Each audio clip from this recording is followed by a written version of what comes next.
शासनपति प्रभु महावीर स्वामी को हम वंदन करते हैं। सभी गुरु भगवंतों कोटि कोटि के पाठ से वंदन करते हैं। श्रद्धावान भाई और बहनों, आपके अंदर विराजित आत्मा को माजलगांव से सुभाष कोठारी का प्रणाम, सादर जय जिनेन्द्र। अंतगढ़ सूत्र पर ये मेरा 65वां वीडियो है। कल के वीडियो में हम देखें कि कृष्ण भगवान ने अपने सेवकों के द्वारा द्वारका नगरी में ये घोषणा की है कि जिसको भी दीक्षा लेना है वो दीक्षा ले सकता है। अब इन्होंने वो घोषणा करने को किसको कहा?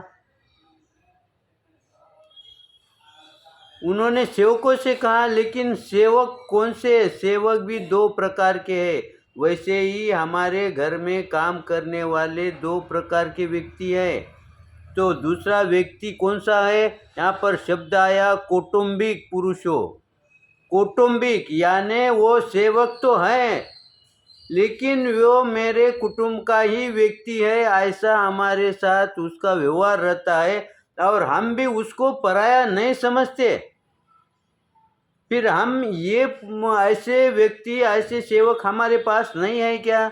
हमारे पास भी है, लेकिन जो विशिष्ट काम होता है, जो काम करना अत्यंत आवश्यक होता है, सही ढंग से जो करता है उसको ही हम काम करने को बोलते हैं, दूसरे व्यक्ति को हम नहीं बोलते। वैसा ही कृष्ण ने भी वैसे ही सेवकों से कहा कि जो सही ढंग से सही तरीके से कर सके, वैसे लोगों के साथ इन्होंने द्वारका नगरी के अंदर घोषणा करवाई कि जो भी दीक्षा लेना चाहता है वो दीक्षा ले सकता है। अब ये घोषणा किसने सुनी है?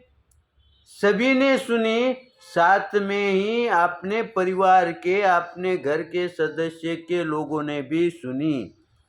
भगवान अरिष्ट नेमि से धर्म सुनकर हृदय में धारण कर पद्मावती रानी भी हस्त तुष्ट और भावपूर्ण हृदय से वो भगवान को नमस्कार कर कर इस प्रकार बोली। अब यहाँ पर पद्मावती रानी संतुष्ट हुई। मान लो, कल्पना करो, हम भी उस समय थे हम, लेकिन समझो उसी बाजू में होंगे तो हमारे को इसकी खुशी नहीं होगी क्या? हमारे को भी खुशी होगी। और यहाँ पर पद्मा रानी को भी खुशी हुई है।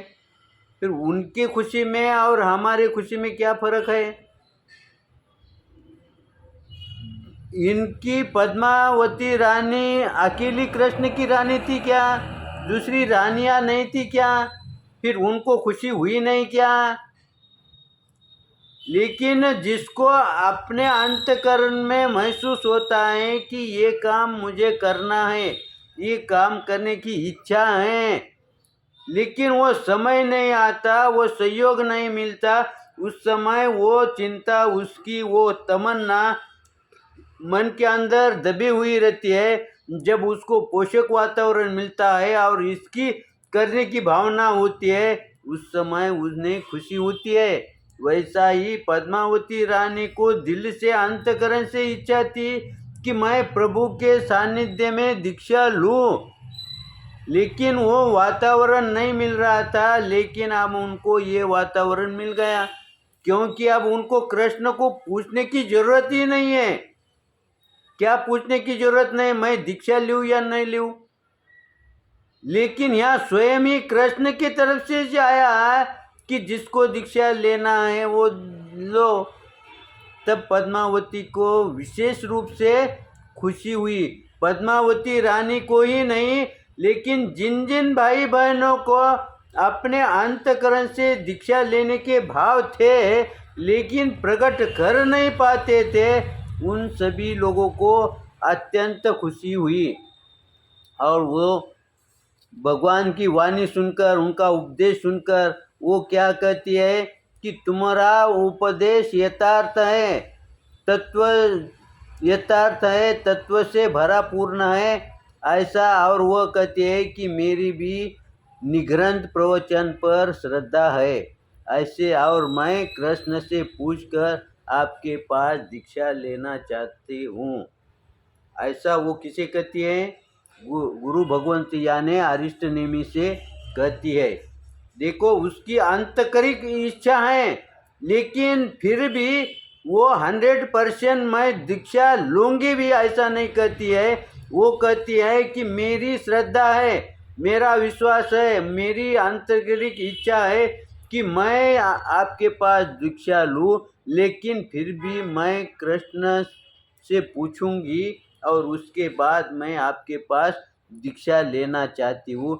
इस तरह से वो प्रभु को बोलकर वहाँ से निकली और वो अपने रथ पर बैठकर, धार्मिक रथ पर बैठकर वो अपने द्वारका नगरी की तरफ निकली। देखो यहाँ पर धार्मिक रथ का उत्तर जवाब बार बार आता है। तो ये मार्ग, ये कहने का, गुरु भगवंतों को ये कहने का विशेष कारण यह है कि जब कृष्ण भगवान वहाँ पर दर्शन को जाते हैं, रानियाँ दर्शन को जाती है, तब उनके साथ साथ दूसरे भाई लोग भी जाते होंगे।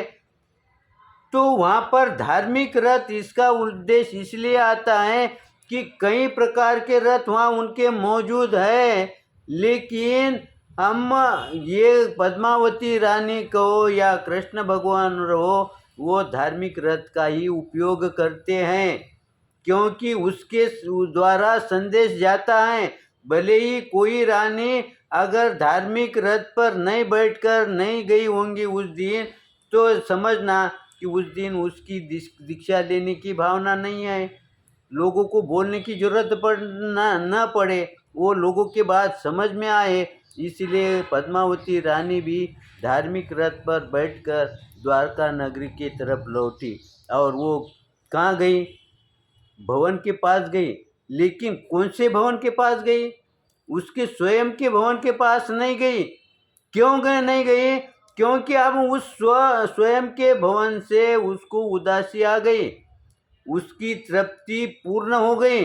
अब उसकी इच्छा उस भवन के तरफ नहीं रही, इसलिए वो सीधा कृष्ण महाराजा के पास गई और उनसे कही कि हे देवानो प्रिय, आपने जो घोषणा की है वो उचित ही है, उचित समय पर की है और मैं भी दीक्षा लेना चाहती हूँ।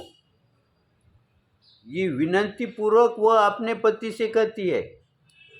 तब कृष्ण भगवान कहते हैं कि तुम्हारे को जो इच्छा है ना वो तुम करो, क्योंकि मेरी भी इच्छा है, लेकिन मैं दीक्षा ले नहीं पाता हूँ और मेरी भी अंतःकरण से इच्छा ये थी कि आप दीक्षा के लिए प्रवर्तित होंगी, आप दीक्षा लेगी, ऐसे मेरे भी अंदर विचार आ रहे थे।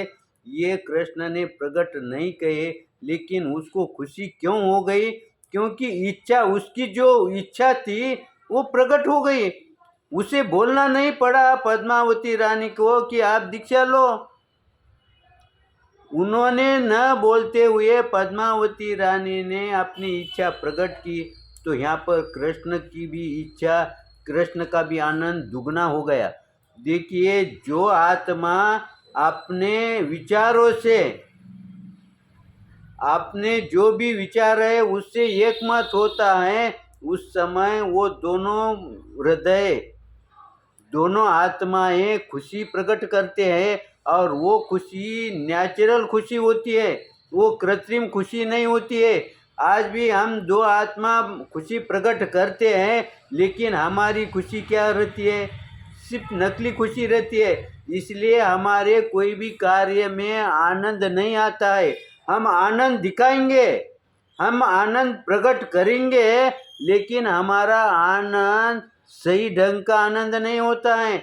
आनंद प्रकट करना अलग बात है, आनंद दिखाना अलग बात है। जो आनंद प्रकट होता है वो आनंद, वो खुशी हमारे पल पल के कार्यक्रम में, पल पल के हमारे हाव भाव में प्रकट होती है और उछल उछल का बाहर आता है। इस तरह से आनंद, वो दोनों की आत्मा खुशी से प्रकट हो गई और वो दोनों को भी ऐसी खुशी हो गई कि अब कब दीक्षा लूँ। इसीलिए कृष्ण भगवान ने क्या, कृष्ण महाराजा ने क्या किया, अपने फिर से सेवकों को बुलाया। कौन से सेवकों को बुलाया? वही कौटुंबिक पुरुषों को बुलाया और उनसे कहा कि जाओ तुम घोषणा कर दो कि पद्मावती रानी ये दीक्षा लेने वाली है। क्यों घोषणा करने की है? अब ये घोषणा तो पहले ही कर दी है, लेकिन घोषणा वापस इसलिए करने की है कि मेरी अनेक रानियां हैं, वो भी जागृत हो। अगर एक ने इसलिए हमारे गुरु भगवान भी कहते हैं कि तुम क्या करो, मुफ्ती लगा के बैठो। तुम सामायिक नहीं लेते होंगे ना, मत लो, लेकिन मुफ्ती लगा के बैठे ताकि दूसरे के भाव जागृत हो। ये हम कृत्य में दिखाते हैं, लेकिन हम समझ नहीं पाते हैं। हम यहाँ पर चिंतन को, समय को देखते हुए रुकते हैं। गलत होगा तो वो मेरा अज्ञान समझ लीजिए, सही होगा तो लाइक करें, शेयर करें। इसी आशा के साथ ओम शांति।